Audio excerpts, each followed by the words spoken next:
at a time such as this to continue to be our great foundational rock. For we know that except the Lord build the house, they that labor do so in vain. We beseech you this day, O Lord, make America great again. Build this house of yours.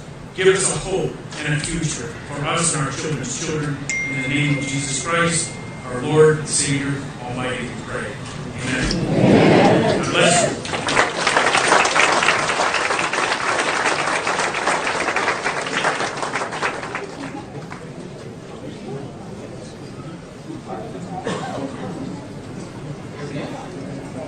Please welcome Rachel Rombardo for Pledge of Allegiance.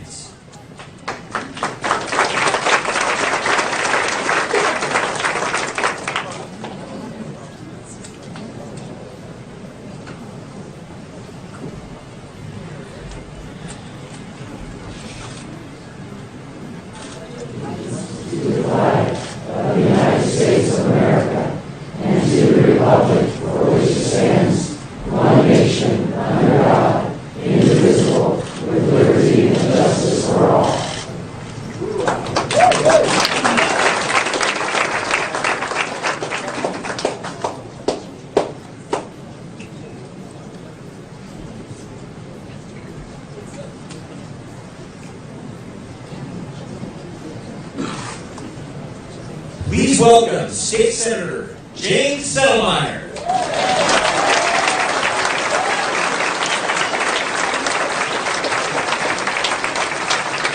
Thank you. It's an absolute pleasure to look out and see so many familiar faces. I remember seeing a lot of these familiar faces on stage at Mr. Trump's rallies. I'm here today to welcome everyone to the beautiful capital of the state of Nevada.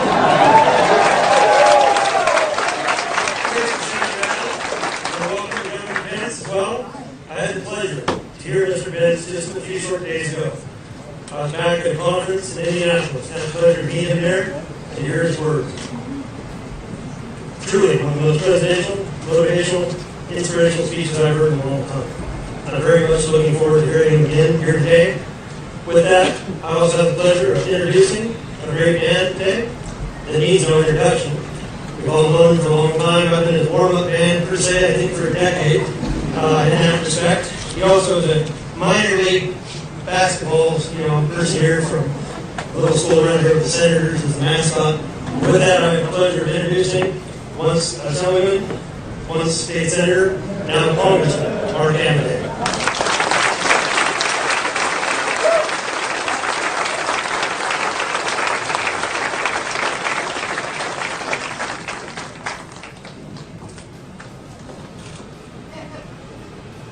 Hey, Nevada. Thank you for turning out to appreciate that. It's nice to see the crowd here at the Musée de French, the premier French location in Carson City. And it's also a pleasure to be here with yet another Republican governor who's here in Carson City. Kind of a neat event here for those of us in the capital city. Three things real quick. I know you didn't come here to hear me talk, so I won't disappoint you. First of all, why Western Nevada? Why is Governor Pence and First Lady Karen Pence here in Western Nevada? Real simple. We vote.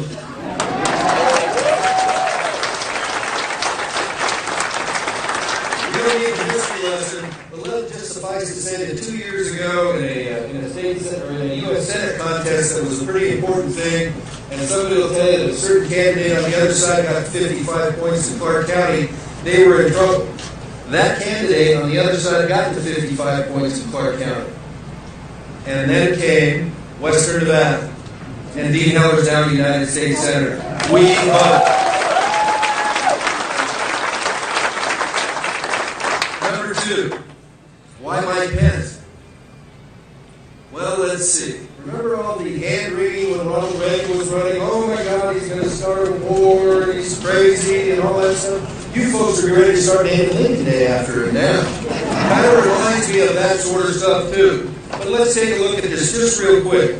First of all, Mike Pence is an example of the phenomenal judgment that Donald Trump has already brought to bear in terms of what a Trump administration will look like. So, instead of that sort of stuff, you're just sitting here you're going, well, I don't know. It's an unorthodox campaign. They're not doing things the way some folks think they should. And all I got to say is, he won. He won with more primary votes than anybody else in history. And so with that behind you, I'm not sure what the heck you do with traditional campaigns. That was a mistake to me. So, and as I look at this crowd, I haven't seen that in Carson City before, but just a little bit. Why Mike Pence? Mike Pence is a guy who served for 12 years in the United States House of Representatives. We were there briefly. I think I was able to open a few doors for him when he was going and coming to some important meetings. Well, let me tell you what. Quality, solid, world-class pick. Understands there are 3 branches of government and that they each have their job to do. A phenomenal complement to a strong private sector person like Donald Trump. So, when you sit there, it's like, well, yeah, you're supposed to say that you're introducing. But let me just give you a couple things that I think are important. As governor of Indiana, he's been doing the job since 2012. Okay? As governor of Indiana, here's some. Let me see. Passed the largest income tax cut in Indiana history. Oh, there's the fact.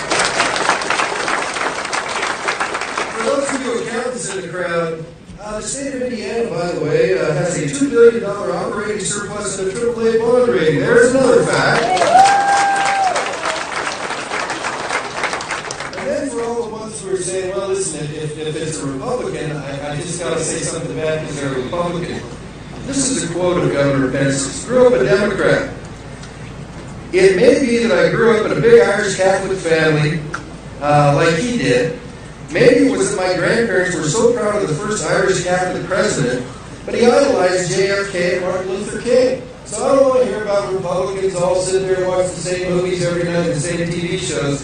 This guy is a thoughtful, well-rounded guy. But you want to know the most important thing? The Pences have pets. Good thing. For those of us who are getting older like me, although he's younger than me, but I'm sure he wouldn't point that out to anybody. Pets are kind of like, the only people that are consistently nice to you in this business. One of the dog is a beagle. Guess what the name is? Not Mark. That's an arrogant dog, Mark. Let's not bring healthcare into this. The dog's name is Maverick. It's nice to know that the Pences have a little Western thing. Maybe we give them some pets named Hoss, Ben, and Little Joe from over the hill. And we'll be in great shape. Hey, Nevada, please give a warm Western Nevada welcome to the next Vice President of the United States, Governor Mike Pence, and his wife, the First Lady of Indiana.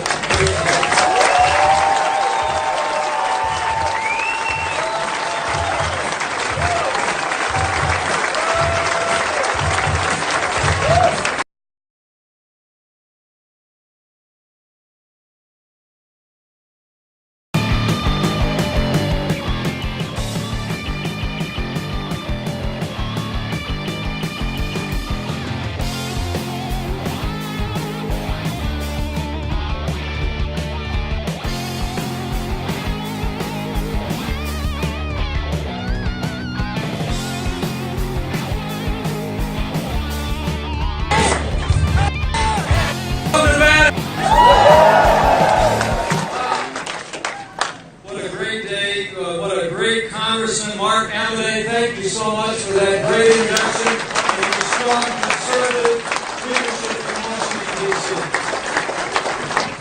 I am just honored to be with all of you today and to be joined by my wife, the future Second Lady of the United States of America.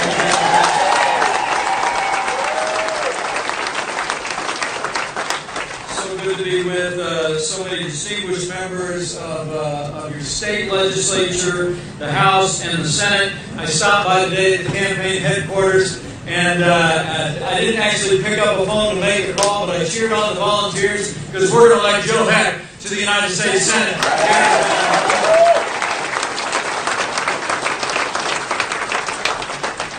I served with these good men, with Joe Heck, with Mark Aming, and I just know the quality of the caliber of men and women who serve in the Republican Party here in Nevada.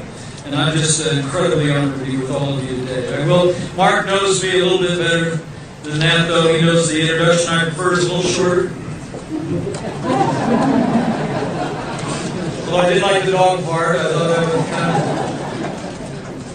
I'm a Christian, a conservative, and a Republican in that order.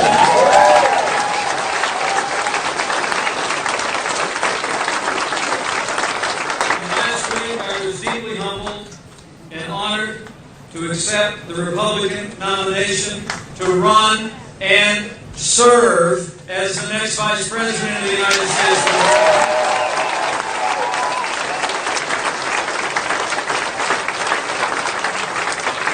I joined this campaign just a few short weeks back. I joined in a heartbeat because you have nominated a man for president who never quits, who never backs down, who is a fighter, a winner, and until just a couple weeks ago he was doing it seemed like all by himself, against all odds, but now we are a united party, we are a united movement, and we are going to make Donald Trump the next president of the United States.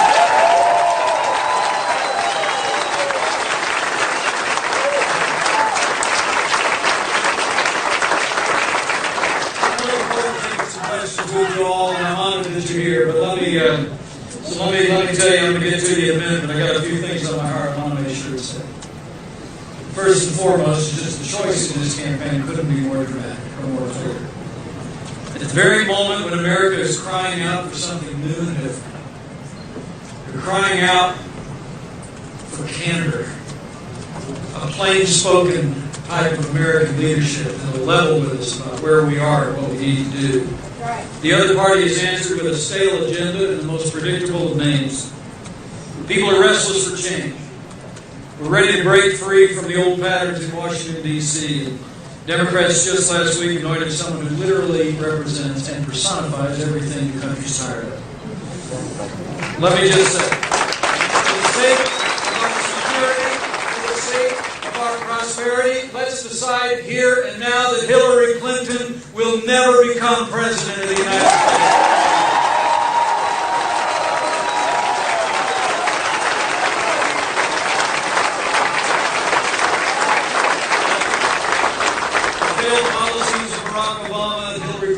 Weakened America's place in the world and stifled our nation's economy. We're ready for a change.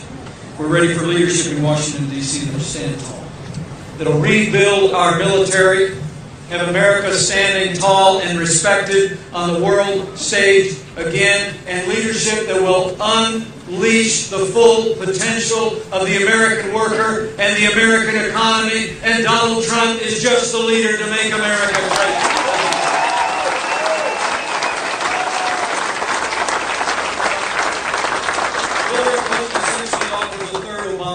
Truth be told. I mean, think about it. Think about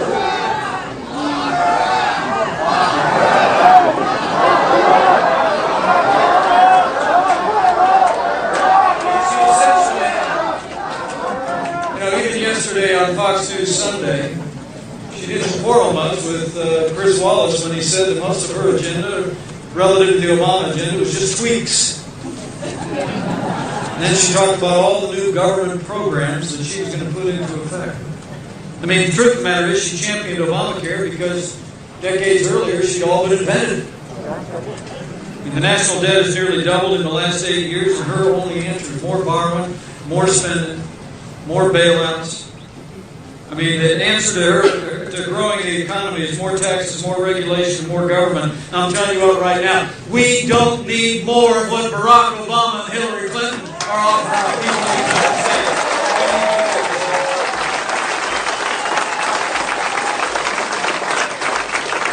Now, when 7 out of 10 Americans think the country's off on the wrong track, we need a president who will get us on the right track.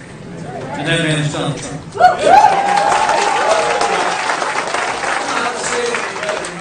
South of Highway 40 back in Indiana. We just pretty plain spoken out that way.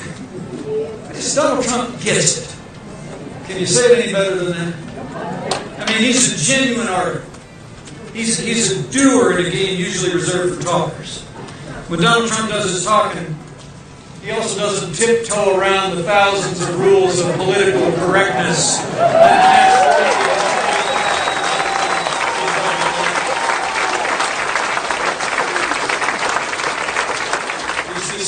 basically American. And he drives a lot of those people in Europe just crazy. You know, the funny thing is, the party in power seems helpless to figure out or not. And I'm talking about the media.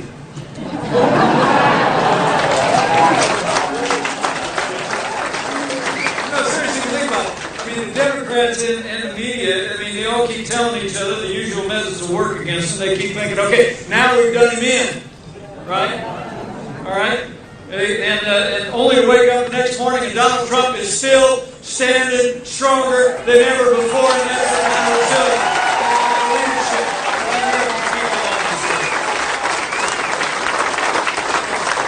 Donald Trump understands the frustrations and hopes of the American people like no other leader in my lifetime. Since Ronald Reagan.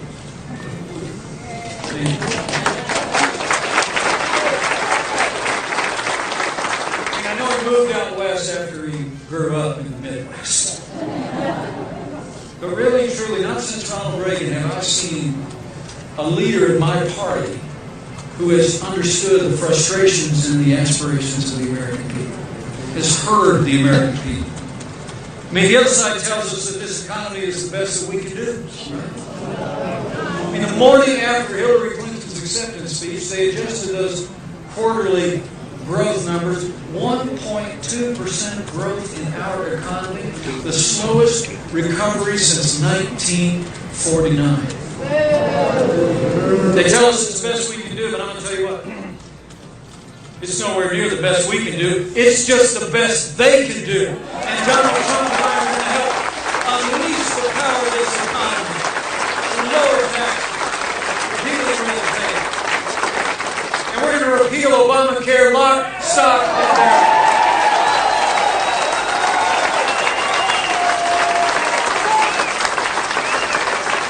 But I know what I'm talking about. You know, Mark just said I come from a Hoosier state. And I mean, thank you. Good. Got a wandering Hoosier over here. And I want to tell you, back in India, I know what I'm talking about. The difference that common sense conservative leadership can make in a short period of time. You know, about 10 years ago, Indiana found ourselves kind of in the heart of what people sometimes still call the Rust Belt. We found ourselves awash in hundreds of millions of dollars of debt. Our economy was struggling. Our schools had gone unreformed for a generation. Our infrastructure had been neglected. And then we chose to elect, in our governorship and in our state house, the common sense conservative leadership. And as I stand here today, in the last 4 years, I'm proud to report to you, in the state of Indiana, as Mark just graciously shared, we've made some incredible progress. We're in Washington, D.C. They got a $19 trillion national debt. About a week ago, we just reported the largest budget surplus reserves in the history of the state of Indiana.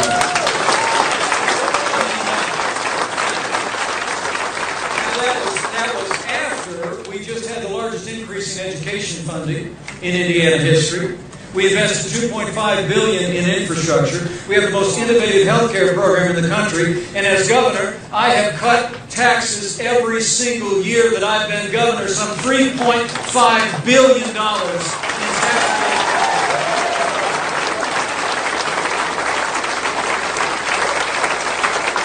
We call ourselves a state that works because every time you put common sense conservative principles into practice, it all still works. And that's exactly the kind of leadership that Donald Trump is going to bring to the White House.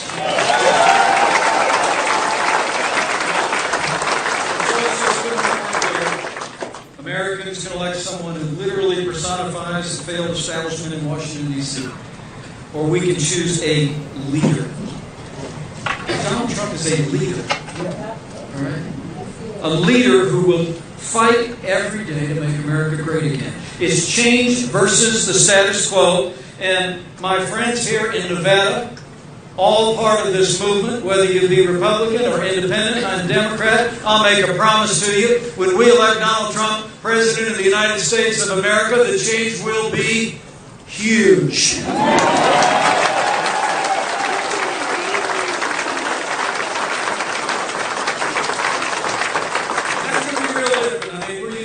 Washington, D.C., that far distant capital on the East Coast. And it seems like fundamental problems in this country just get talked to death out there. Nothing ever really seems to happen.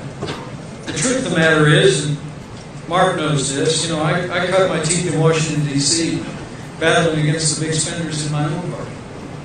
I mean, the truth is, while the national debt is $19 trillion today, it was every bit of half that after Republican administrations have been in power.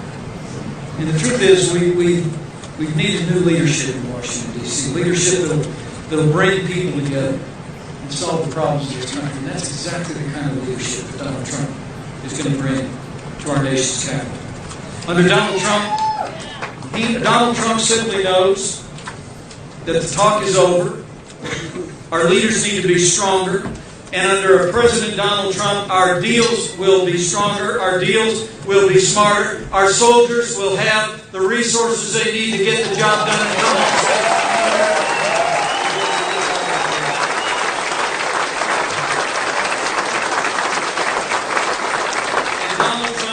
The safety and security of the American people first and foremost.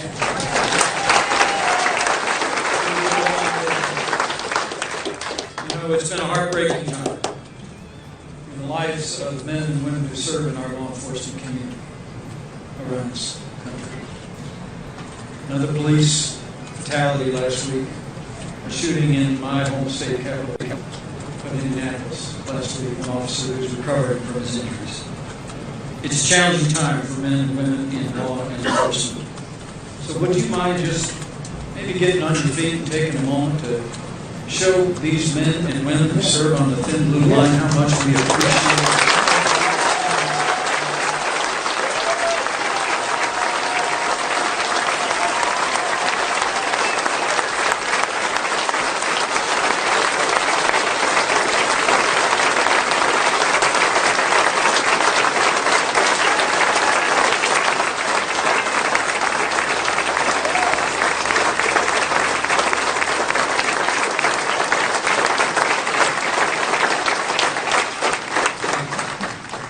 As the Chief Law Enforcement Officer of the United States of America, I promise you, President Donald Trump will support our law enforcement at every level. We will provide the resources that they need for our families and come home safe to them.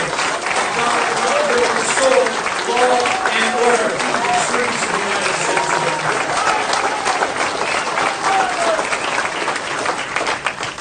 We talk about the challenges at home and the need for leadership at home. It's even more acute when we look outside the borders of this country.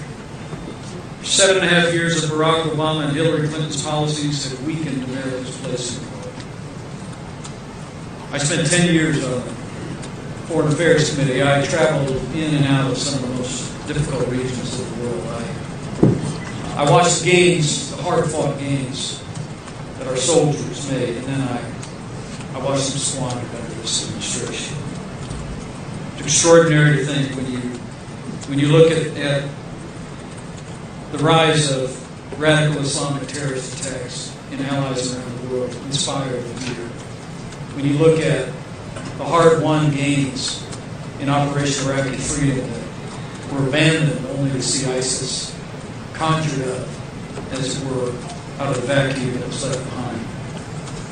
Attempted coups in allies around the world. For all the world, it just feels like the world is spinning apart. History teaches that weakness arouses evil. And I believe that Hillary Clinton and Barack Obama's foreign policy, leading from behind, moving red lines, feigning resets with Russia, and the rise, rule, and reign of ISIS are a testament to this truth of history. Hillary Clinton's record on foreign affairs couldn't be worse. It was Hillary Clinton that helped undo the progress our soldiers sacrificed in Iraq, instigated the failure of judgment that set ISIS on the loose.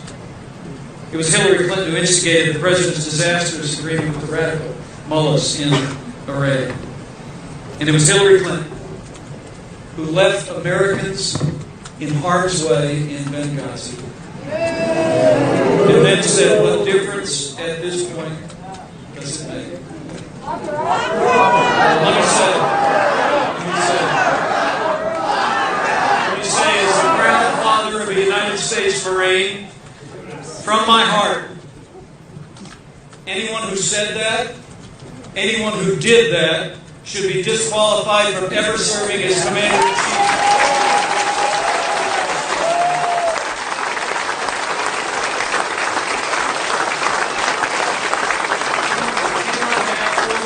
Apologizing to our enemies and abandoning our friends. America needs to be strong for the world to be safe. And on the world stage, Donald Trump will lead from strength.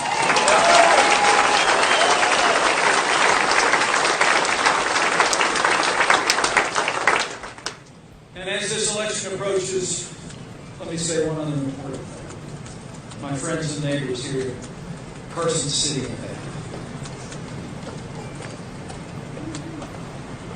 we're choosing a president for the next 4 years. But make no mistake about it, this election will define the Supreme Court of the United States for the next 4 years. We all better think very carefully and very seriously and talk to our neighbors and friends about what that means. Elect Hillary Clinton, and as I've said before, you better get used to being subject to unelected judges using unaccountable power to take unconstitutional actions. And Hillary Clinton has actually said, after the Supreme Court rejected the executive amnesty of this administration, she said she would bring it right back. With the confidence that I guess her appointments to the Supreme Court would take a different view than the court has so far. So let me just say, for the sake of the rule of law, for the sake of the sanctity of life,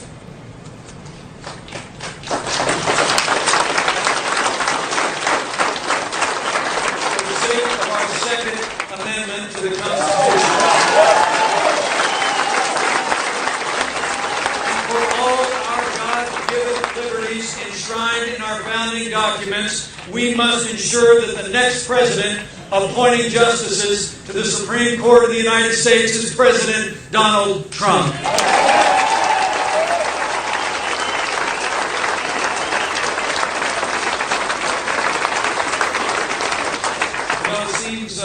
And I'm going to jump to your questions here. It seems like there's so much that divides us in America anymore. And I got to tell you, Mark said, my grandfather immigrated to this country. I was raised to believe in the ideals of this nation. I started out in the other political party, but when I heard the voice of that 40th president of the United States, I joined the Republican Party. Never looked back. But I watched my family literally live the American dream.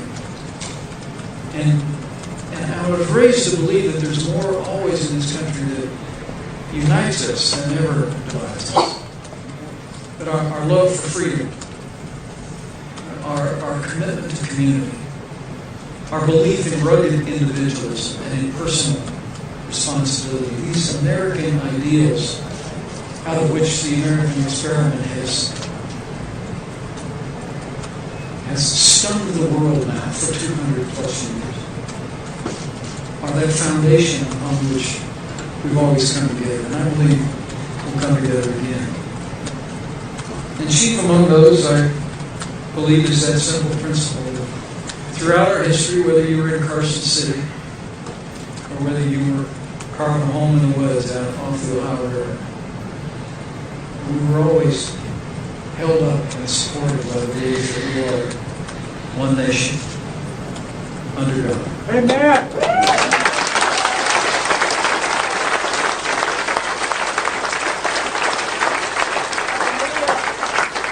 think about the intractable problems that we face at home and abroad. I say to each of you who, like my little family, might bend the knee from time to time, make a point to do that in the next 100 days.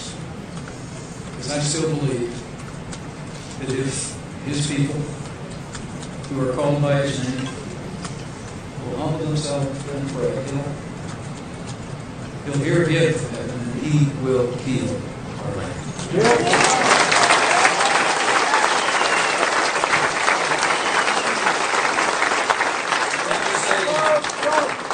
I believe we've come to another rendezvous with destiny in this country. Here in Nevada, you know that. You've been elected strong conservative leadership, and you'll do it again this fall. Nevada will be there again. I have faith in the boundless capacity of the American people to serve Donald Trump. And I have faith in God. But He's not done with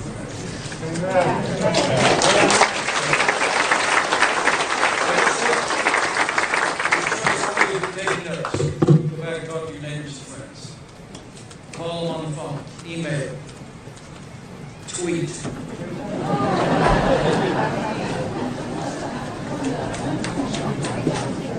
If you want a president who will protect this nation, confront radical Islamic terrorism, and rid the world of ISIS, if you want a president who will restore law and order to this country and give law enforcement the support they need and deserve, if you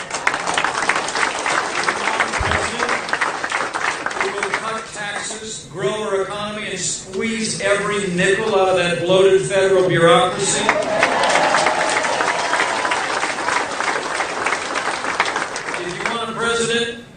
who will enforce our laws, build a wall, and ensure that our nation's national borders.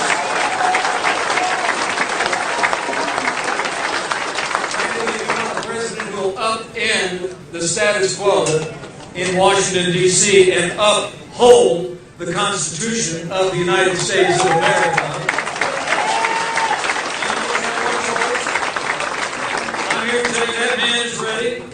Our team is ready. Our party is ready. So let's leave this place determined in the next 100 days not to rest, not to relent until we make Donald Trump the 45th President of the United States.